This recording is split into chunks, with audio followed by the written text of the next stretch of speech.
শীতৰ এটি ৰাতিপুৱা কলেজ চৌহদত নতুন শিক্ষাবৰ্ষৰ প্ৰথমটো দিন। চাৰিওফালে নতুন মুখ, নতুন আশা, নতুন সপোন। এই ভিৰৰ মাজতে ৰৈ আছে ঈশান।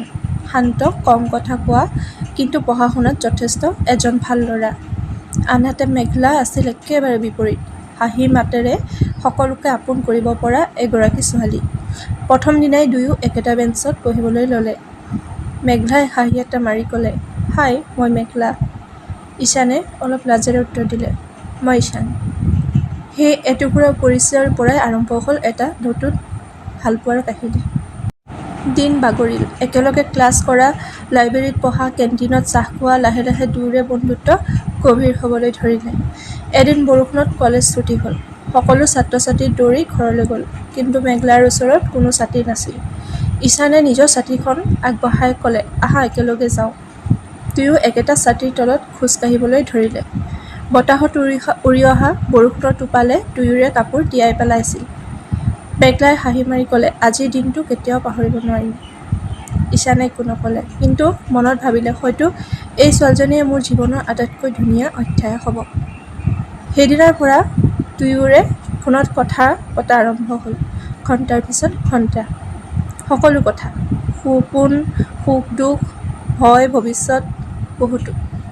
কিন্তু কোনোবাই ভাল পাওঁ বুলি কোৱা নাছিল। কাৰণ দুয়ো ভাবিছিল সময় আহিলে হৃদয়ৰ কথাবোৰ নিজেই ওলাই আহিব।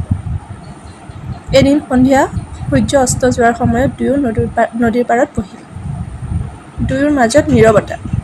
হঠাতে ঈশানে ক'লে, মেঘলা, যদি এদিন তুমি মোৰ জীৱনৰ পৰা আঁতৰি যোৱা। মেঘলাই অলপ হাঁহি মাৰি ক'লে, যিজন মানুহক অন্তৰৰ পৰা ভাল পোৱা যায়, তেওঁ কেতিয়াও হৃদয়ৰ পৰা আঁতৰি নাযায়। ঈশানে তাইৰ চকুত চাই ৰ'ল।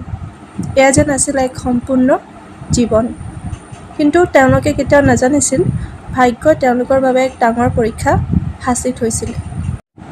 নদীৰ পাৰৰ সেই সন্ধিয়াৰ পিছত ঈশান আৰু মেঘলাৰ সম্পৰ্কটো আৰু গভীৰ হৈ উঠিল। প্ৰতিটো পুৱাই কলেজৰ গেটৰ ওচৰত দুয়োৰে দেখা হৈছিল। একেলগে ক্লাছলৈ যোৱা, কেণ্টিনত চাহ খোৱা, লাইব্ৰেৰীত বহি কিতাপ পঢ়া, এই সৰু সৰু মুহূৰ্তবোৰে তেওঁলোকৰ দিনবোৰক আৰু ধুনীয়া কৰি তুলিছিল।